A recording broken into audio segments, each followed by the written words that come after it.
Welcome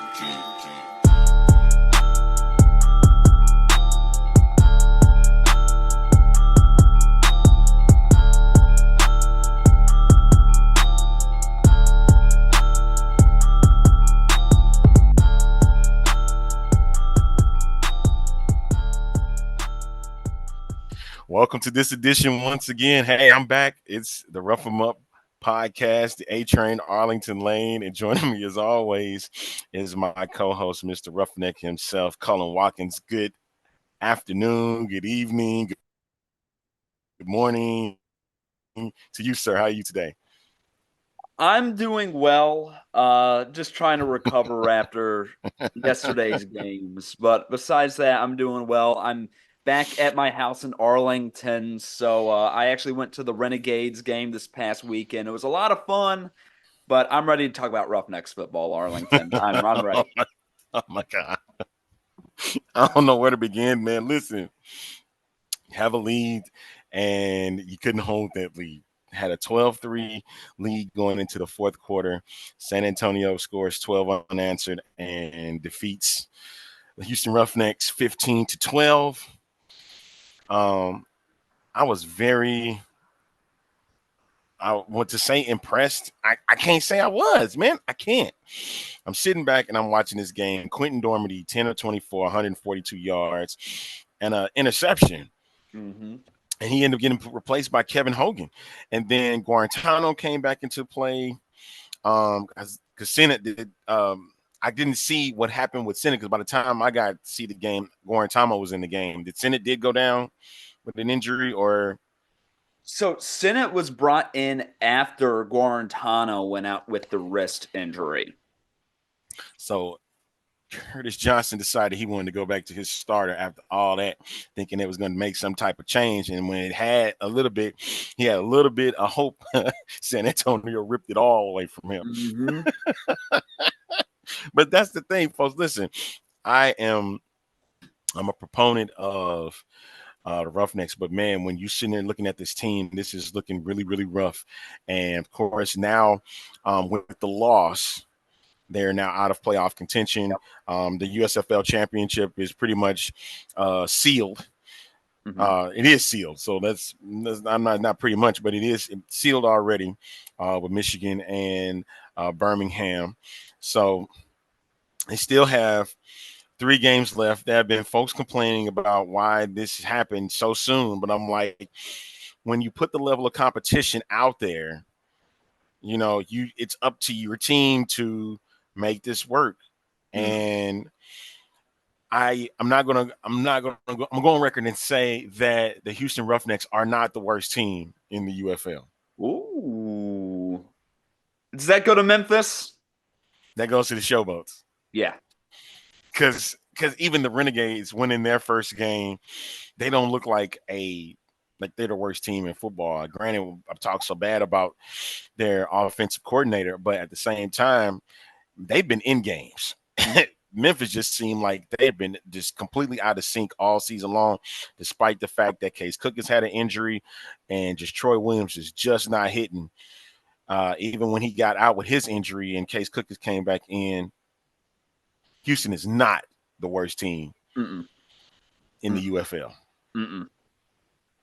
But we're pretty damn close, aren't we? I mean, oh, man. First of all, I want to say one thing.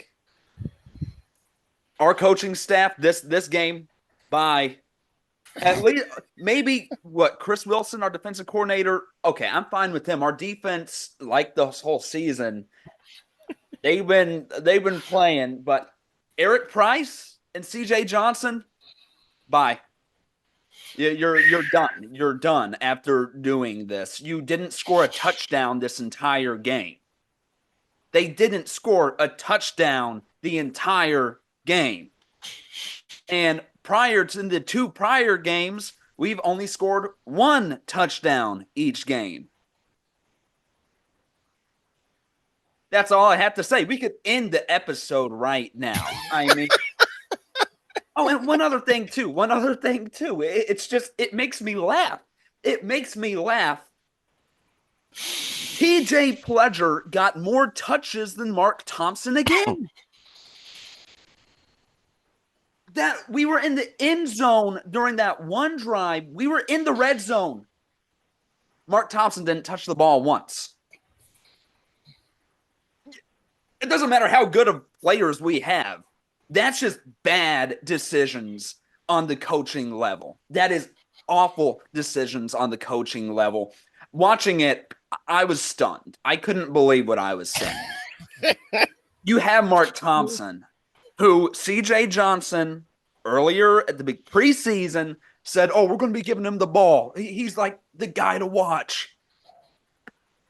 Didn't give him the ball when it matters, but your thoughts, Arlington, about that? Shout out to my guy, Jersey the King over at the Gridiron Podcast. He's the. I would love to hear him do we need him right now. His pinpoint Curtis Johnson impression, man. He's like, we'll get the ball to Mark Thompson about 20, 25 times.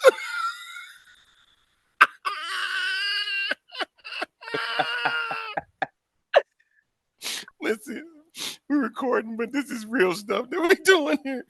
Because, man, the more and more stuff like this happens, the more comical this team gets. Man. Yep. I know. It's like, I get it. They really tried this week to really get that dub, and it would have sent San Antonio back a game in the XFL conference, which would have been good for Battlehawk fans because they just had a defeat against Birmingham. But those UFL rules at the end, man, you got to stop them from scoring. If you're going to hold the lead, you got to play defense, man, because if you don't, you could wind up losing. And a 12-3 lead is never safe in the UFL, and you wind up dropping the game 15-12. So, and it wasn't like that San Antonio was doing really any better. When you have a quarterback that throw under 50% through a pick, and then you have their top rusher got 2 yards a carry on 18 carries. He got the game's only score. Something's wrong with that. I don't know what the whole thing is. If the coaching staff has been overthinking all season long, thinking that if they do this, this will be a better result. If this will do that, this will be a much better result. Or it's not. Like, I don't get it. This team is not. So this team defensively don't scream 1-6 because they still held an opponent under 20 points, which is good. But at the same time, your offense is in the crapper. Your offense is completely in the crapper, man. Jared Quantamo is just not that guy, man. Reed Sennett had did more in that case than he did with Quantamo. I understand that was CJ's guy, and he wanted him to be the starter, but he's just not the starter for this team. He's not. You're not even giving your running back the ball. Like, what are you thinking? Are you thinking that they're going to stop? Let Thompson do his work. Let Mark Thompson do work. If you're not giving him the ball, what's the point? And he's going on display to talk bad about his coaches. And he has a valid point. Like, come on, man. You brought him in so you could give him the ball. I get it. You have other players on the team that need their opportunities. Cool.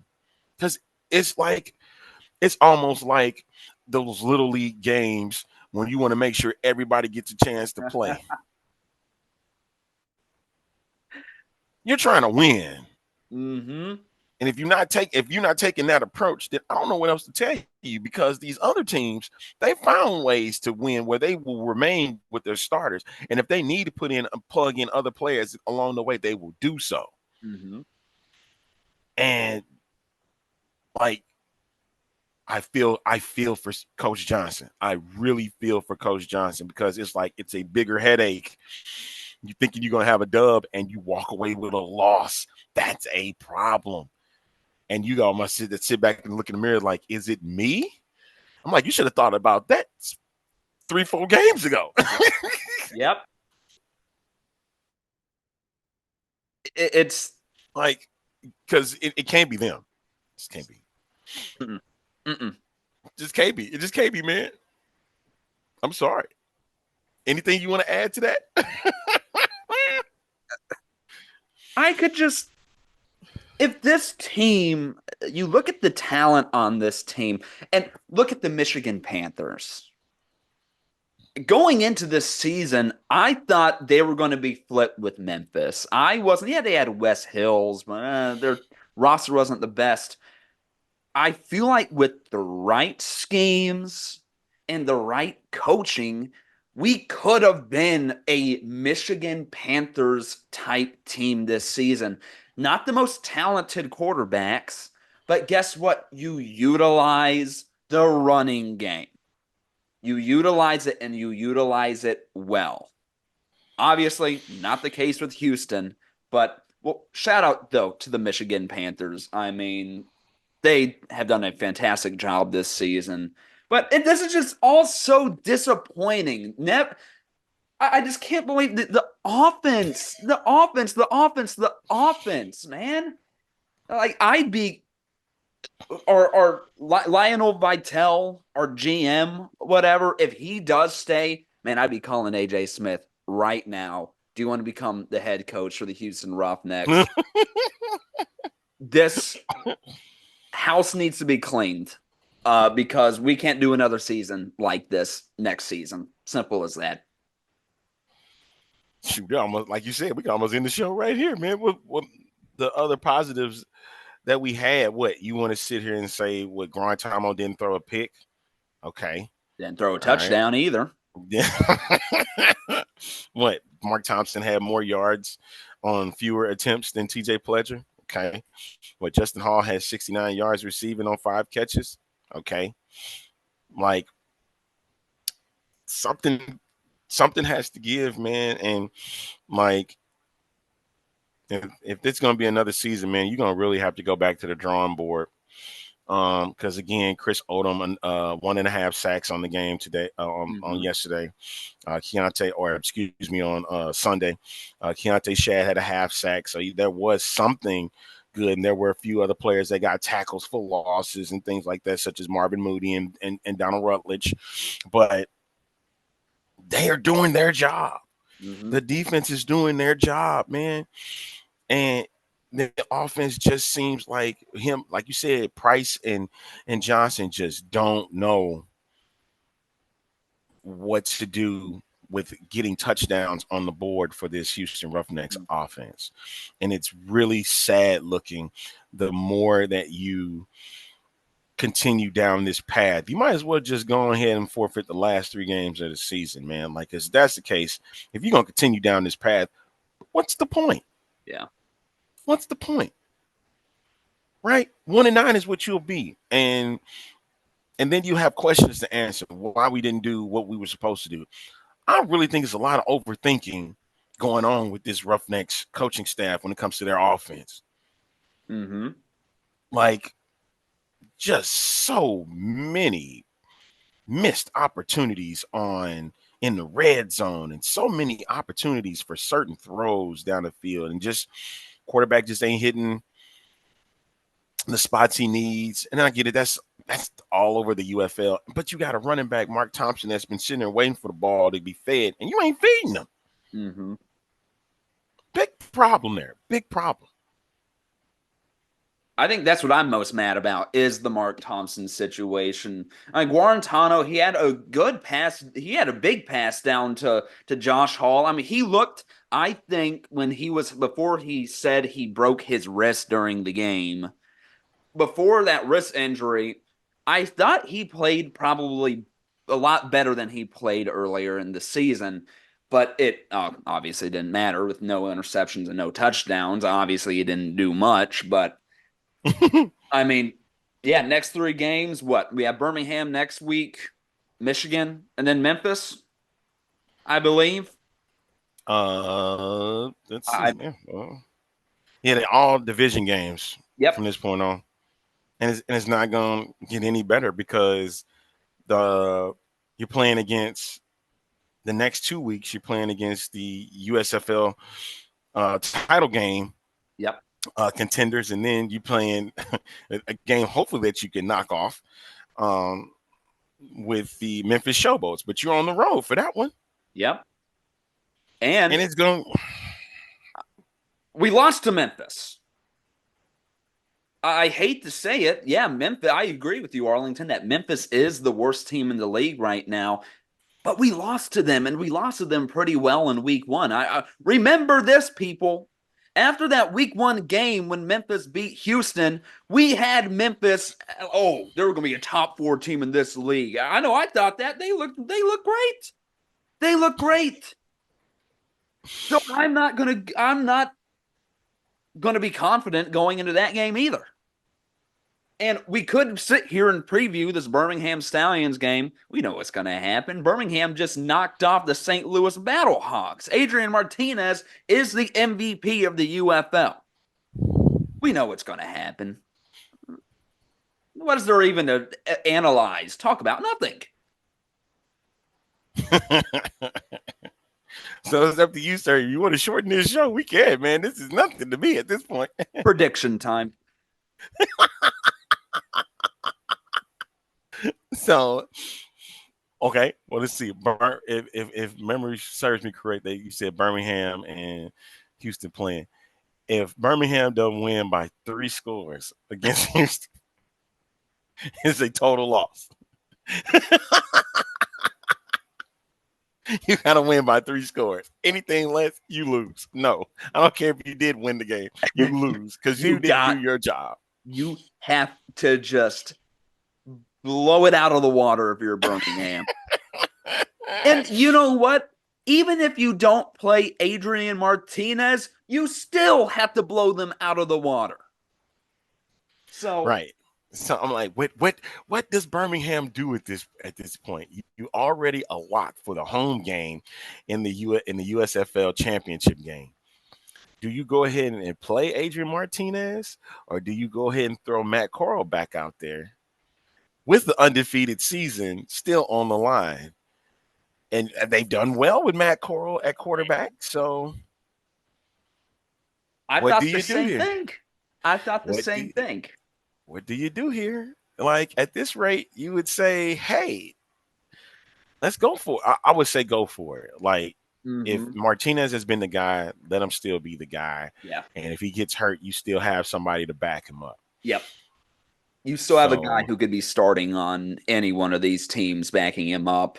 I agree. I mean, because it's week 7 next week.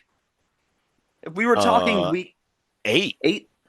That's right. It is. So week 8, week 10, we can maybe start talking about sitting Adrian Martinez. But come on, you gotta throw him out there. Have fun. I mean, he's too big to get injured. I need to knock on wood. I hope he doesn't get injured. But he's just, I don't know. I think they should start him. It'd be fun to see. I know as a fan, I want to see him. He's really exactly. Fun. He's still good. He's a great player, and I'm finally gonna have to get on that wagon with Jersey the King, who had been preaching to the masses, the F.U.E.L masses, to get on the same boat as Adrian Martinez, and he has been as good as advertised. Yes. So yeah. Yes, absolutely. We're about to have back-to-back, essentially Stallions MVPs, quarterbacks, and Skip Holtz is the real deal.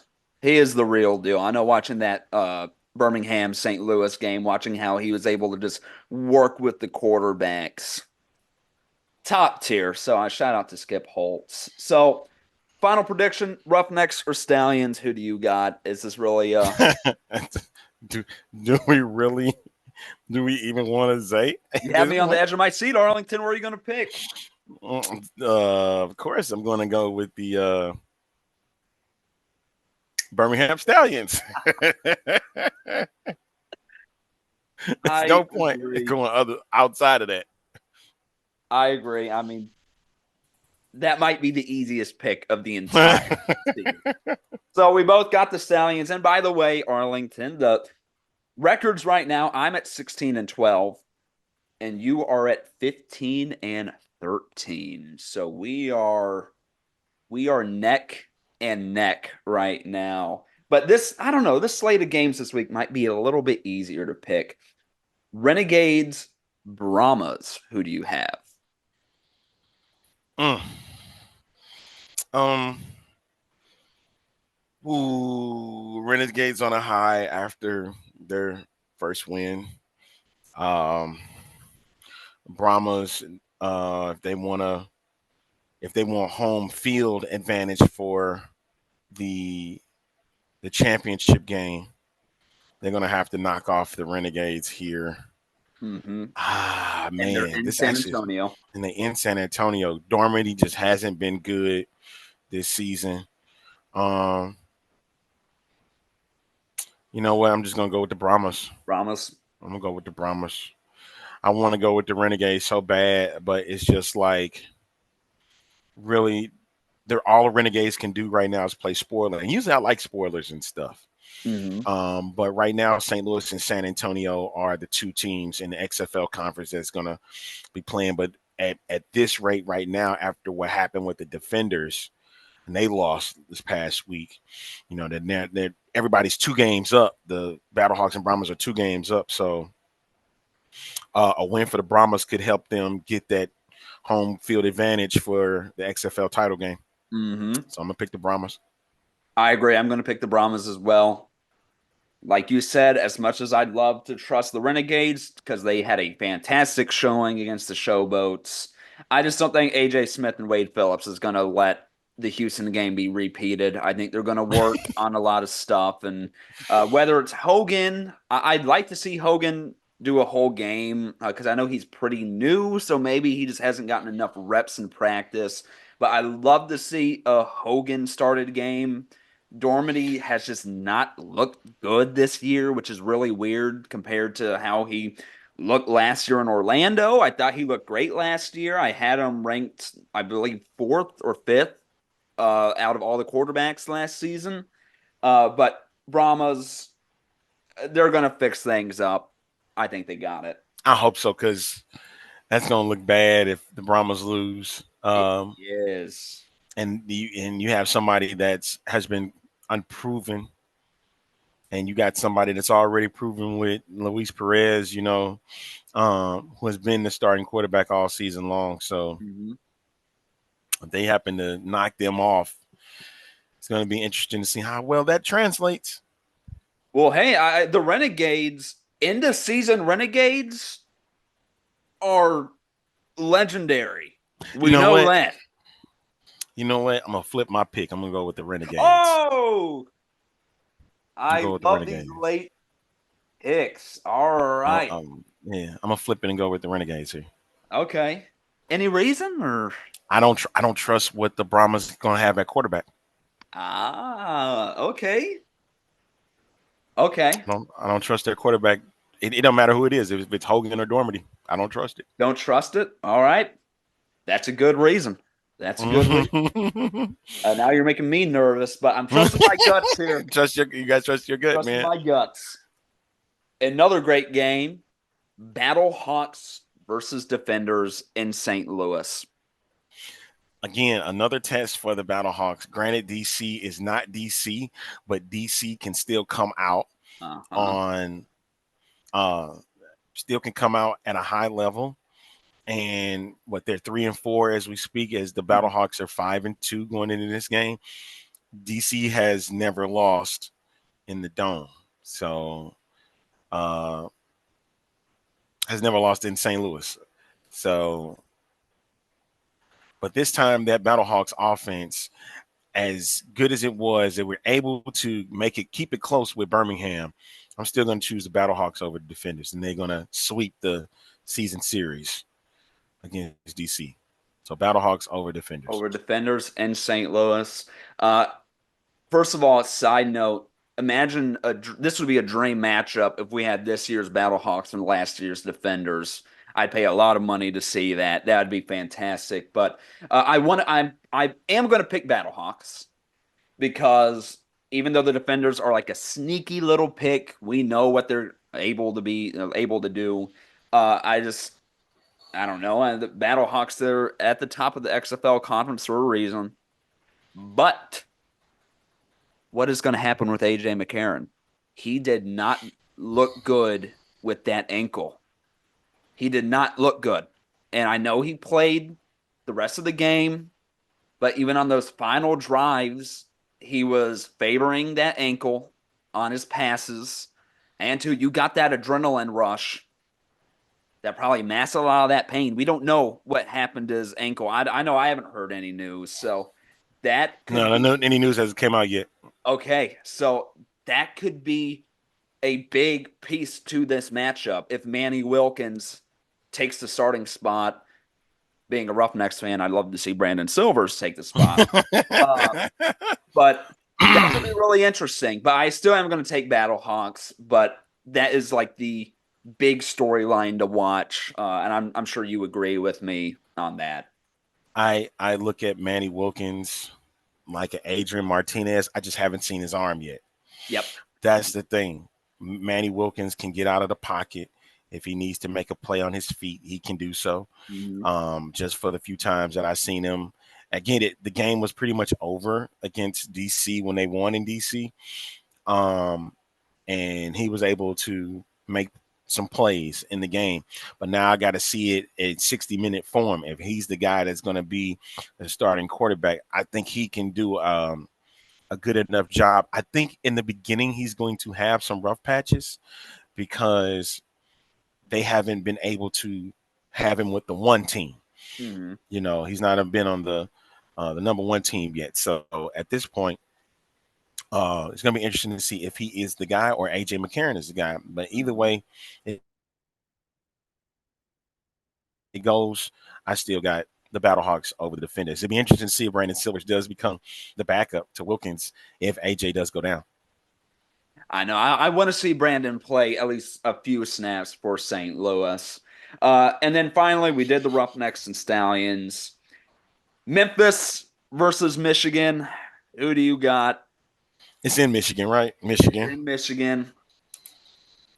What's funny is that Michigan has been able to use three quarterbacks, and they've have, in a way of speaking, kind of like what Birmingham has done in the past with multiple quarterbacks. One goes down, they've been able to use it with another, with Danny Etling, and then was it Brian Lurkey that came in and did some work, and they were able to help finish off DC in DC, and then this defense without Frank Ginda is still a defense you don't want to mess with. So I'm gonna go with Michigan. Michigan. I'm gonna go Michigan too. First of all, Memphis. Troy Williams is not the answer. They need to put Cookus back in there. I feel I like think he Cookers is gonna be our quarterback still. So I think he's gonna be that though. and with Michigan too, like you were saying, Arlington. Everyone knows who watches this channel. I don't care for EJ Perry, but whether it's Danny Etling, Brian Lewerke, which I'm not the biggest Brian Lewerke fan. I watched him in 2021 with the Alphas in the Spring League. Was not impressed. But I don't know. I forget his first name. But Perkins, the Rams quarterback, the other quarterback they had in there, he looks nice. He looks really nice. So I'd love to see a little bit more of him, but I don't know if Danny Etling's coming back for this Michigan game. But almost similar with the Battlehawks situation, regardless of who's at QB, I think Michigan gets the win. I mean, like you were saying, Arlington, that defense, Kai Nakua, woo-wee, he is the real deal. He's the real deal. And I love the Yes. Nakua family. I got Puka Nakua on my fantasy team this past season. He single-handedly brought me to like the championship. So I love the Nakua family. I will support them every step of the way. But yeah, Michigan, I think they got that. And real quick, also, the I don't know the broadcaster's name, but he's the one who said, build Jake Bates the statue, move over Barry. Lowell Galindo. He chill out on the Jake Bates stuff. I mean, it's a little, all I'm going to say, it's a little suspicious at this point. I mean, he, man, can't stop talking about him. That's why when we did the X Fan show this past week, I said AJ, Adrian, or Jake, and I was like, the way that Lowell Galindo sit there and screams and hollers for Jake that he should have a statue built next to Barry Sanders in Detroit. It's like, what? But I get it. The UFL kickers as a whole, they've been amazing. Amazing. I think it was it Andre Smith had kicked a 61-yard field goal in the game against Birmingham. So he kicked a 61-yarder. So sure. They got legs, man. So it's not like that these, they've been accurate for the most part. And so yeah. And they can kick 60-yard field goals, man. Sort of a see game what happens. changer. Yeah. Let's see what happens if they, get to the next level with that. Brandon Aubrey last season for the Birmingham Stallions, was the guy, and then he was perfect this past year with the Dallas Cowboys. So it's gonna be a good year for kickers. Shout out to Nick Novak with his showcase and stuff. He's finding some gems in this UFL. Hey, if I was an NFL team, I'm looking at UFL for kickers. The college guys can develop a bit more, but I know I shout out to J.J. Molson for the Roughnecks. He got us all our points in this past game. But anyways, that should be it. Anything you want to tell the audience, Arlington? Hey, folks, appreciate those that tune in each and every week to the Rough 'Em Up podcast. You can catch us on Pro Football Newsroom. You can also catch us on F.U.E.L Sports Network. You can catch us on Friday going down just before game day, right around 4 Eastern time. Get them in and get a good half hour of entertainment. Entertainment and some insight, but this week's insight may not be as what you've been getting in the past, but only that's because of what that team has been putting out. But make sure that you tune in each and every week on YouTube, and then you can also check out the show on F.U.E.L Sports Network at 4 Eastern on Friday. Absolutely. Couldn't have done it better, Arlington. Folks, thank you so much for watching. We'll see y'all next week. And remember, rough 'em up, baby. We'll see you next time.